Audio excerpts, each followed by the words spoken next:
Hi everyone, it's Jack from Jack's English. In today's video, I have put together a compilation of my About Time analysis lessons.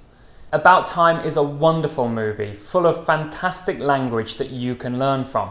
So here are 7 lessons where I look at the expressions, patterns, grammar, vocabulary, so that you can learn from them and improve your English. So enjoy these lessons and let's study together.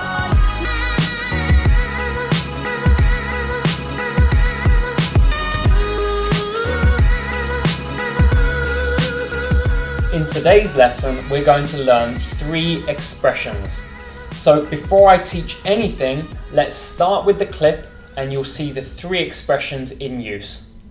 Money would be the obvious thing. Very mixed blessing. Utterly screwed up your grandfather's life, left him without love or friends. I've never bumped into a genuinely happy rich person. It would be nice not to have to work.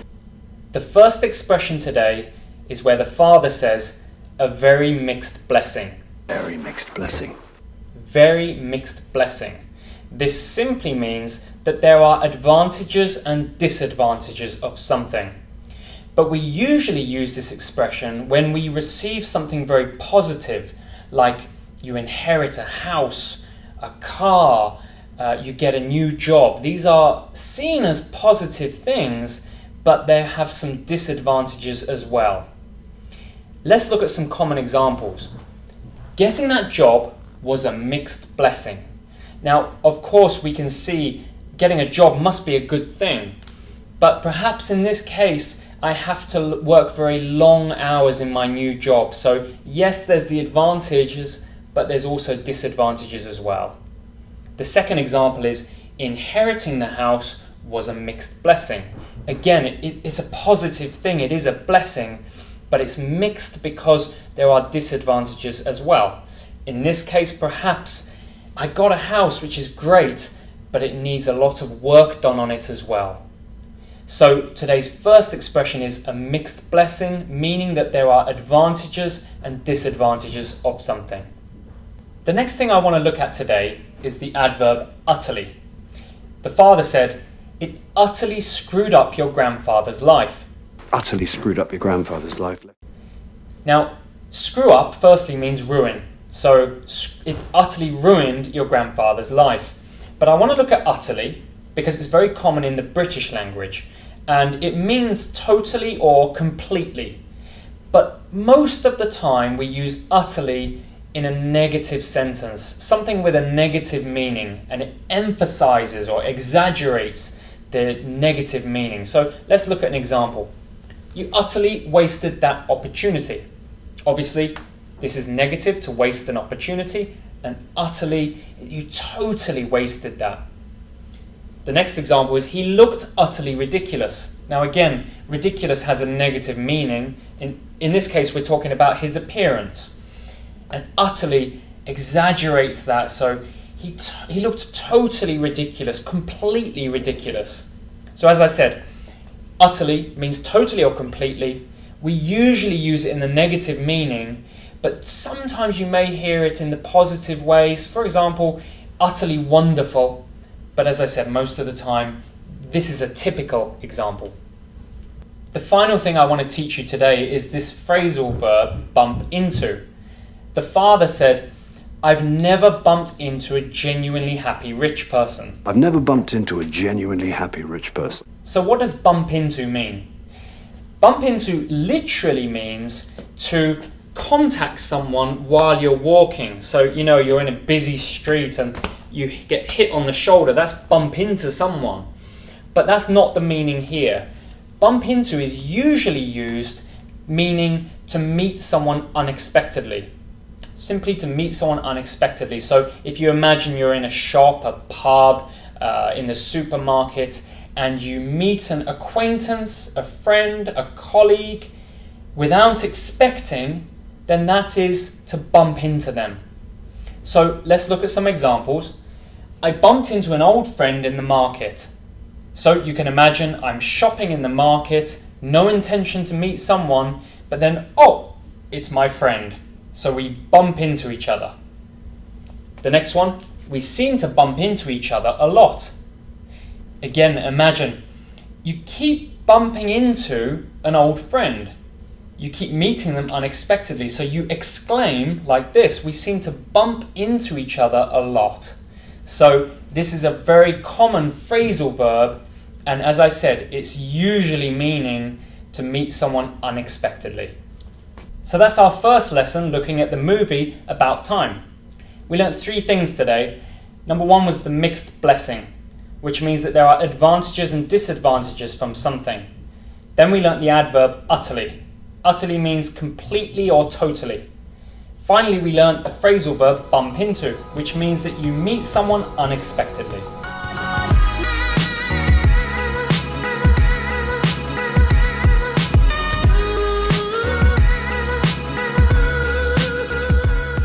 It's a very short clip today, so listen for the 2 things very carefully that we will learn today.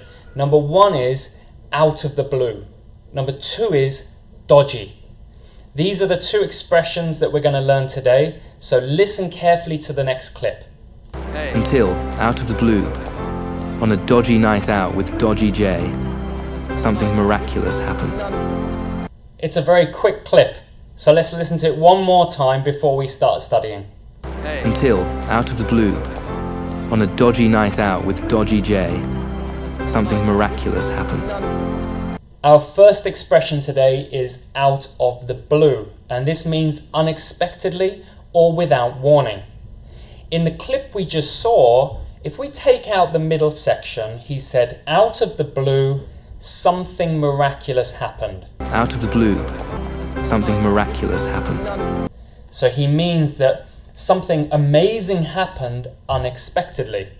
This is a very common expression, and I've given you 2 common examples. Number 1 is, my childhood friend contacted me out of the blue. If you imagine a childhood friend, perhaps you didn't hear from them for a long time. Suddenly, unexpectedly, they phone you, and in that case we can say it happened out of the blue. The second example is, the opportunity came out of the blue. Again, opportunities sometimes come unexpectedly, perhaps at work or school. So in that case, we use the verb come. So opportunity came out of the blue. So these are 2 common examples for our first expression today, out of the blue. Our second thing to learn today is this wonderful word, dodgy. Dodgy is a word that I use all the time, but before we look at what it means, let's look at it back in that clip again, where Tim, the main character, said, on a dodgy night out with Dodgy J. On a dodgy night out with Dodgy J. So what does this mean? Dodgy, actually, if you look this up on the internet, it has 3 main meanings. Dishonest, unreliable, and dangerous. So these are 3 different meanings. They're 3 different uses for the word dodgy. But we can connect these 3 by saying that something, someone, or somewhere is hard to trust, or we can't trust. So it's best to divide it into these 3 uses. So let's look at some examples first. With dishonest, normally this is of course for a person. So I decided not to buy from the dodgy salesman. The salesman is dishonest. Perhaps he's trying to charge too much, or he's keeping some information. So you may often hear dodgy salesman because sometimes salesmen don't give you the real information. The next one is unreliable.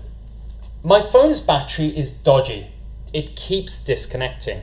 This is my real example. My phone is getting a little bit old now, so sometimes when I use it, it turns off because the battery is dodgy.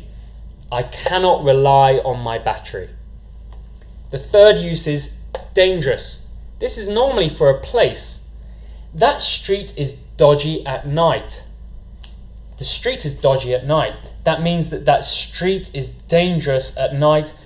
I've got some places near me that are quite dangerous at night, and I guess you have too. So in that case, we'd say that the street is dodgy. So these are 3 different uses for this word dodgy, But remember, we can connect all these three by saying that it's difficult to trust. So that's it for today's class. We learned two expressions which are so useful in daily conversation, particularly the word dodgy. So the first thing we learned today was out of the blue, and that means unexpectedly or without warning. The second thing, as I said, was dodgy, and that means dishonest, unreliable, or dangerous. So normally that's someone is dishonest, something is unreliable, and somewhere is dangerous.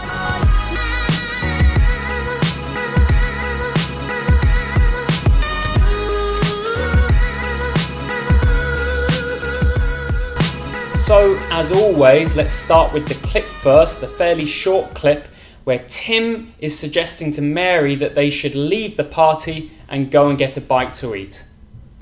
So, I know this is forward, but your face tells me that you're finding this party to be a living hell.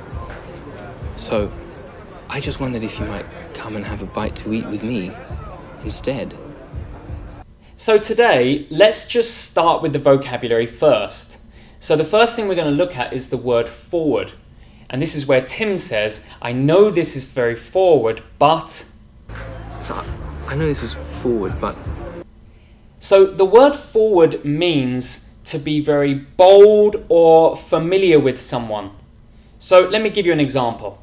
I'm walking along the street and I see a beautiful lady and I say, excuse me, I think you're very beautiful.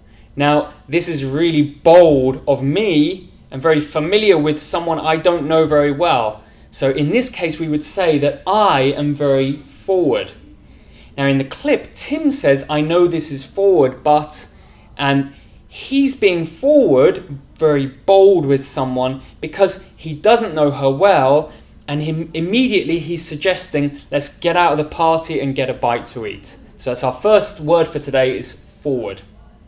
So our second expression today is a bite to eat. I just wondered if you might come and have a bite to eat with me. And this simply means a light food or small meal. So if someone offers you a bite to eat, it doesn't mean something heavy. It doesn't mean a full meal at a restaurant or something like that.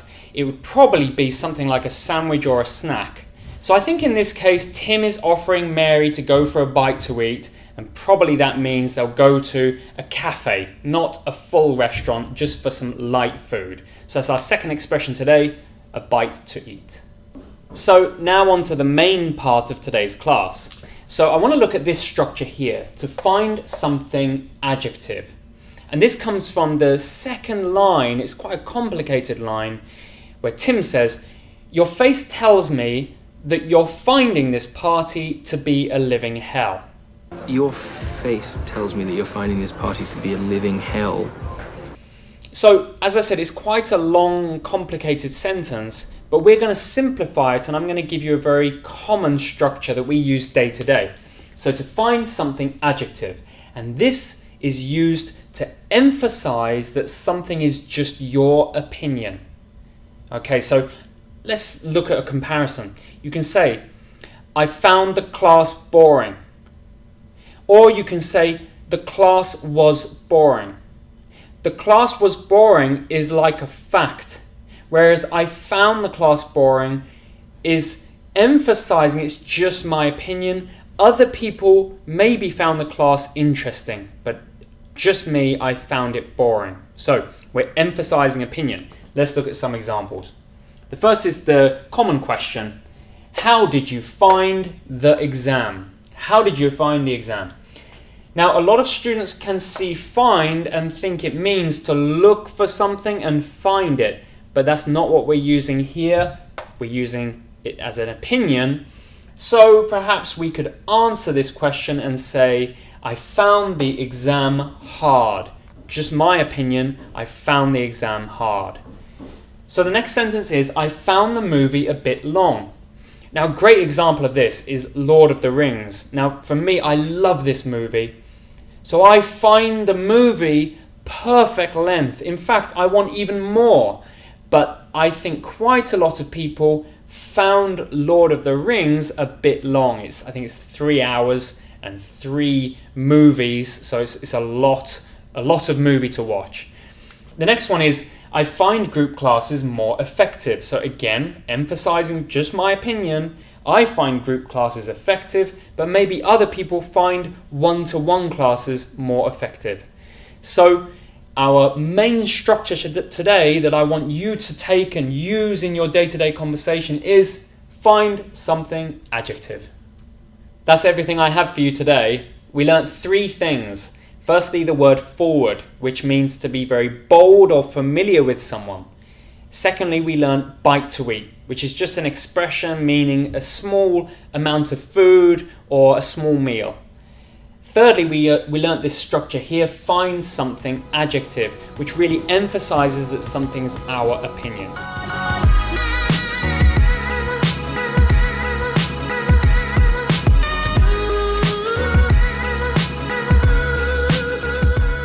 As always, let's watch the clip first and then we'll see what we can learn from it.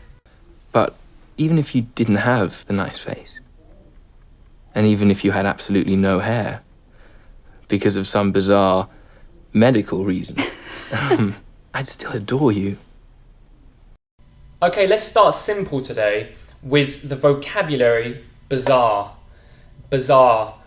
Bizarre is a very common word in British English, so I wanted to teach it to you. Tim said, because of some bizarre medical reason. Because of some bizarre medical reason.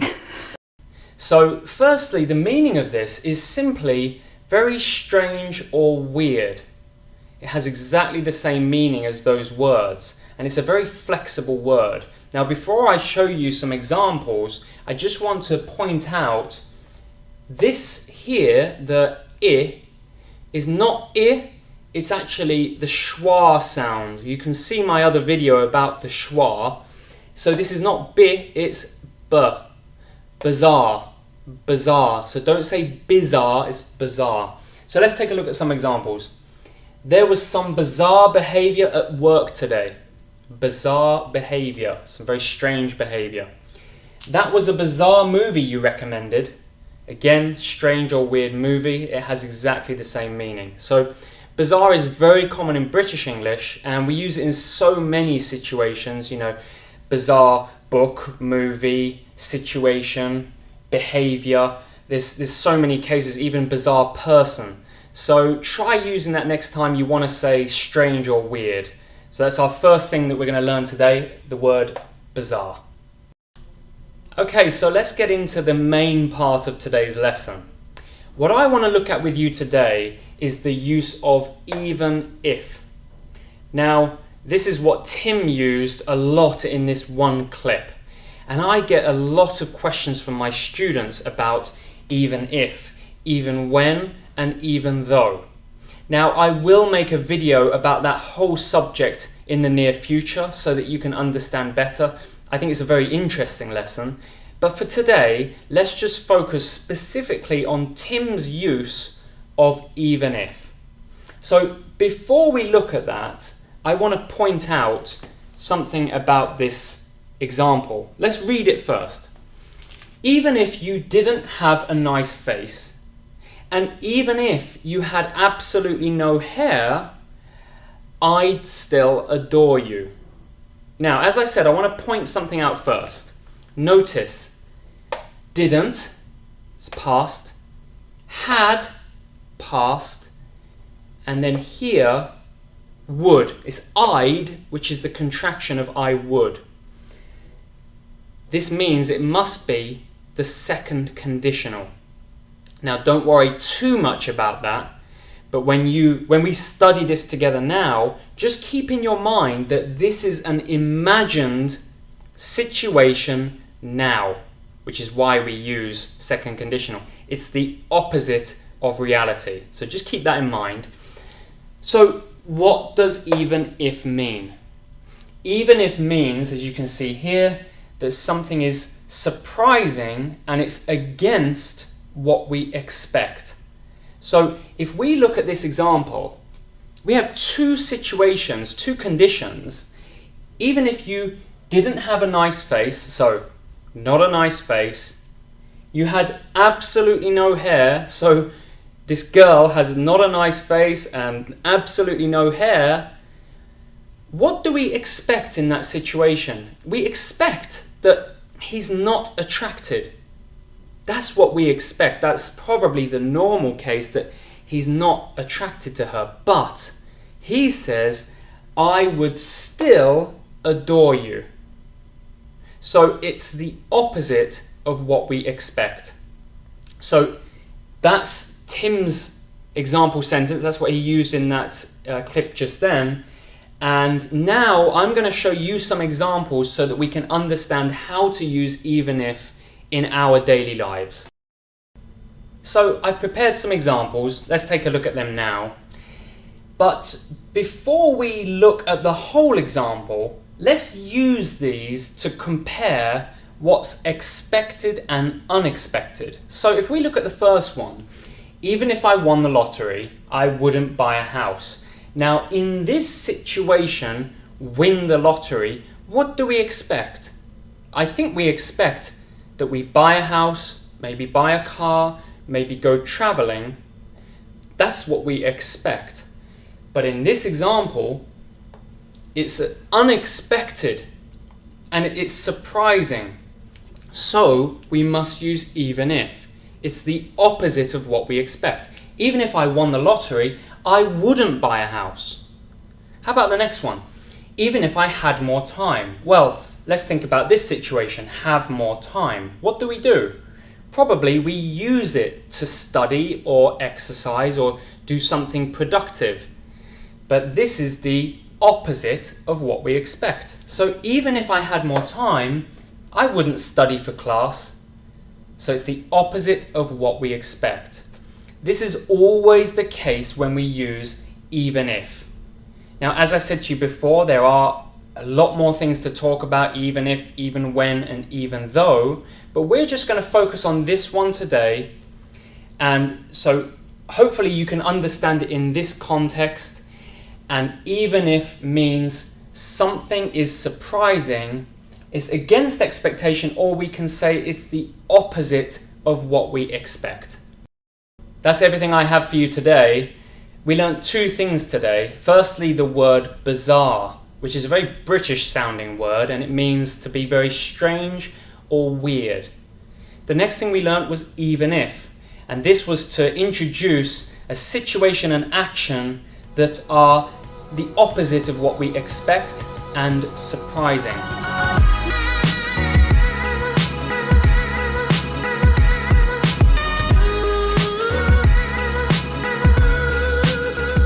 As always, let's watch the clip first and then we'll start learning this. I have a weakness for your son. So do I. But best not to tell him. Don't want him getting cocky. Our first structure for today is this here. To have a weakness for something. To have a weakness for something. This means that you find it hard to resist or say no to something or someone. So in the video, we saw Mary say, I have a weakness for your son. I have a weakness for your son. So do I. That means I find it hard to resist or say no to him. Now, it's a very common expression, and I've written some examples here. I have a weakness for fast cars. That simply means I love fast cars and I find it hard to resist them. Perhaps I buy fast cars more than I should. The next one is he has a weakness for gambling. Again, he finds it hard to say no. He probably gambles more than he should. So these are some pretty typical examples. Fast cars, gambling, eating too much chocolate, partying, enjoying some luxury lifestyle. These are typical examples. Or, as we had in this clip, someone. I have a weakness for someone. So that's our first structure for today, to have a weakness for something. The next structure I want to teach you today is it's best not to verb. Now, this comes from where Tim's mother says, best not to tell him. But best not to tell him. Best not to tell him. Now, notice that she drops its. Its is part of this structure, but in speaking, we very often drop its. That's very common. Now, the meaning of this is kind of like a friendly warning. We normally use this as a friendly warning, and it's similar to saying something like, you shouldn't do something, or try not to do something. So you're saying that this action here is not the best action. It's something you should avoid doing. So let's look at some examples. Best not to stay out late. Best not to stay out late. Now, this one here is giving a friendly warning that staying out late is the wrong action to do. Maybe there'll be some consequence. The next one, it's best not to ask questions. Again, and you might hear this actually, this is quite a common example in movies and dramas, it's best not to ask questions. And this is just warning that asking questions is not such a good thing to do. There may be some consequence. So this next structure is it's best not to verb, and that's to give a friendly warning or tell someone that they shouldn't do an action. The final thing I want to teach you today is the word cocky. And this is where Tim's mother says, don't want him getting cocky. Don't want him getting cocky. Don't want him getting cocky. So, cocky means to be overly confident and arrogant. So it's quite a negative meaning. Now, in this clip, Tim's mother used it quite playfully, but it does have a negative meaning. So let's look at some examples. The new intern is very cocky. That means the new person in the company is overly confident and arrogant. Perhaps they're too confident of their skills, so maybe it's a bit difficult to communicate with this new intern. The next one, and I think this is a good one to understand the meaning of cocky, is this example. We were young and cocky. We knew everything. So you can imagine when we're young, we're normally a bit more cocky. We're a bit more confident of ourselves. We think we know everything, but of course it's not true. So this is our last part of today's lesson, the word cocky, and that means to be overly confident, too full of yourself and arrogant. So that's everything I have for you today. We learned 3 things today, very useful expressions and vocabulary. The first one was to have a weakness for something or someone. And this means you find it hard to resist or say no to something or someone. The second thing we learned was best not to verb. And this is the action, that verb, is probably the wrong action to do. So it's a friendly warning that you shouldn't do that action. Thirdly, we learnt the word cocky. And cocky means to be overly confident or arrogant. And as I mentioned, it is a negative meaning to describe someone's personality.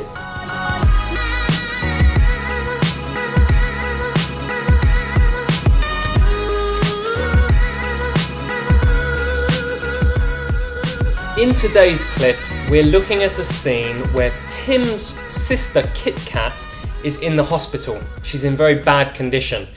And Tim proposes to her that she should date his best friend. So let's start by watching the clip, and then we're going to learn some things from it. Tell me, have you seen Jay recently?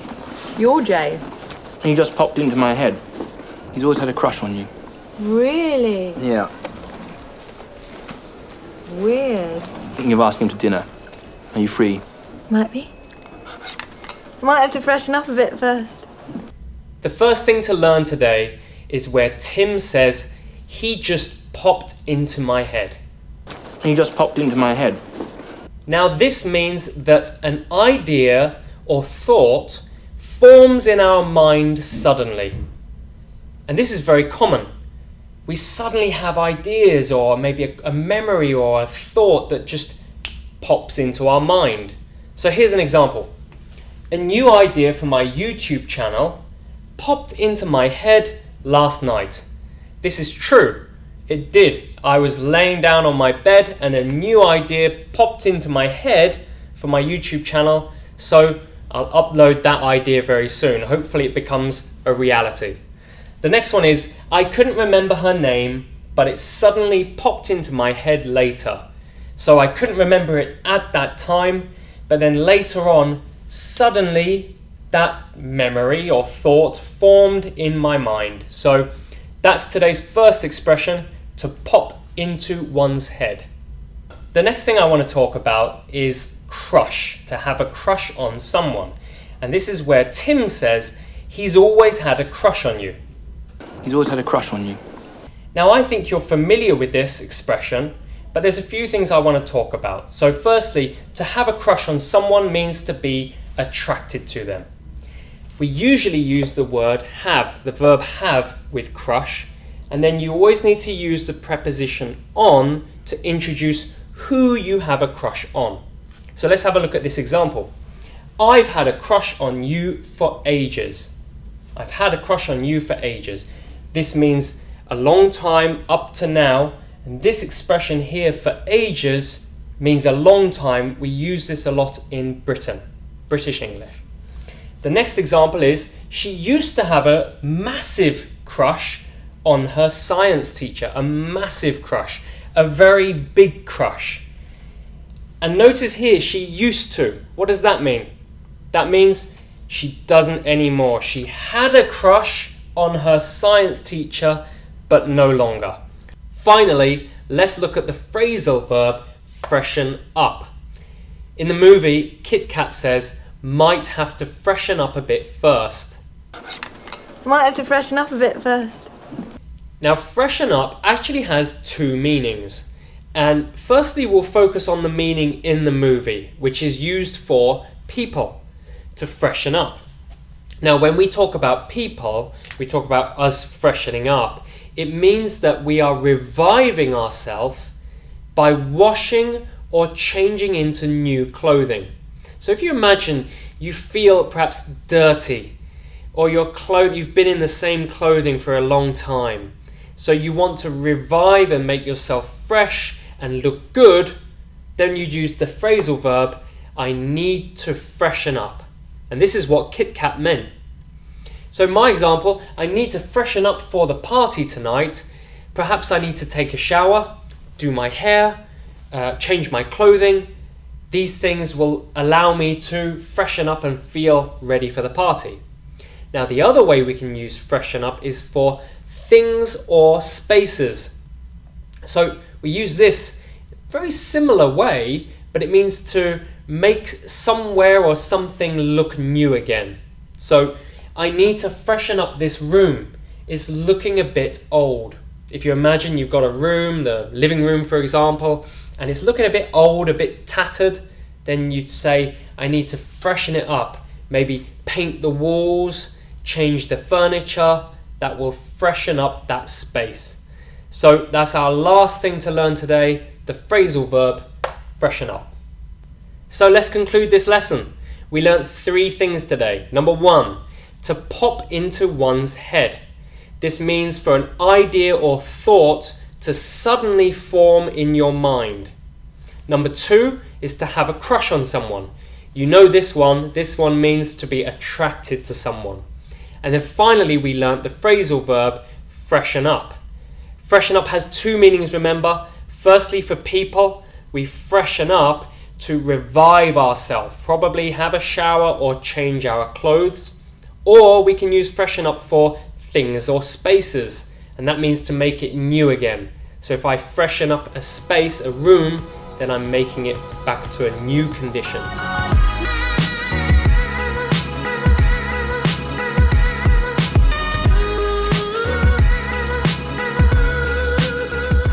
So as always, let's start with the movie clip and then we'll get on to today's class. Thanks for dropping in. How's Uncle Desmond's suit? Oh, immaculate. Excellent. Did I mention I wanted the Nick Cave track? It's taken care of. Thank you. Can I just read you this one bit? The first expression we're going to learn today is a phrasal verb, drop in. Thanks for dropping in. This phrasal verb, to drop in or drop by, means to visit on a casual basis. To go somewhere, to visit somewhere casually.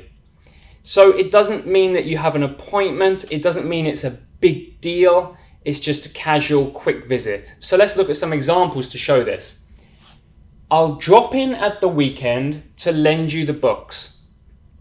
So this example is emphasizing with this phrasal verb, it won't be a big deal. We won't make an appointment. I'll just drop in, lend you the books, and go. The next one, let's drop by the store to pick up some milk. Let's drop by the store to pick up some milk. So this one, again, is just a quick casual visit to pick up some milk. It's not a big shopping trip. You're probably not going to a big supermarket. It's just, again, a quick casual visit. So that's our first thing to learn today, the phrasal verb drop in or drop by. Thanks for dropping in, kids. I kind of want to drop by. The next thing I want to look at is simply the word immaculate. How's Uncle Desmond's suit? Oh, immaculate. This means perfectly clean, neat, or tidy. So this can have quite a few ways that we can use this. Let's take a look at some examples. The first one is, I need my suit looking immaculate for the big day. Now obviously that means perfectly clean or neat for the big day. But what is a big day? If we say the big day, it always refers to a wedding ceremony. So the big day, obviously we need the suit looking immaculate. Hopefully everything's looking immaculate for the big day. The next example has a slightly different meaning. The airline has an immaculate safety record. Now in this case, immaculate means clean, but not clean in the sense that you know, like having a clean floor or clean face. This means that there's no blemishes, there's no problems on its record. So when we talk about, for example, our driver's license, for example, I have a clean driver's license. That means I have no points on my driver's license, no problems. And we can use immaculate meaning perfectly clean. So that's our second thing to learn today, the vocabulary immaculate. She's clean. In fact, she is immaculate. Let's make it immaculate. Our last lesson of today is take care of. Did I mention I wanted the Nick Cave track? It's taken care of. Thank you. This has two meanings, so we're going to look at them separately. Firstly, number one means to deal with something. So this is normally a business or job related. So our first example, I need to take care of some business. Typical example, meaning I need to deal with some business, there's something I must do. The next example, can you take care of this customer? Now, when I worked in a shop back in England, I heard this very often. To take care of a customer, again, the customer is there, you need to deal with them. You need to help that customer. So it's a job that needs doing. So the first meaning is to deal with. The second meaning means to keep something safe and provided for. So slightly different meaning, and this can be used for someone or something, but very often it's used for people. So the first example, I can take care of myself. You'll hear this so often. I can take care of myself. That means I can look after, it's similar to look after. I can take care of my safety and my health. I don't need you. The second example, take care of your sister while we are away. I heard this so much in England. I have my sister, we lived together, and with my parents, when they went on holiday, they'd say to me, take care of your sister while we're away. So in this case, I have to look after her safety and well-being. And that's the second use of take care of. So that's our final lesson for today. Take care of. Take care of him. North Carolina is taking care of business. That's everything I have for you today. So we learnt 3 things. Let's quickly review. The first thing we learnt was the phrasal verb drop in or drop by. And this means to casually visit somewhere. The second thing we learned was the vocabulary immaculate, which is a wonderful vocabulary. I hope you can use these longer words. This means perfectly clean, neat, or tidy. Finally, we learn another phrasal verb, to take care of, and that means to, well, it has two meanings. Firstly, to deal with something, so that means to do some job or business normally. And then secondly, it means to keep someone or something safe and provided for. So that simply means to keep someone healthy and safe. So I hope you enjoyed today's class. Please like and subscribe to help my channel grow. I really appreciate that. And I'll see you very soon with more interesting lessons and content. So have a wonderful week, and I'll see you very soon. Bye-bye.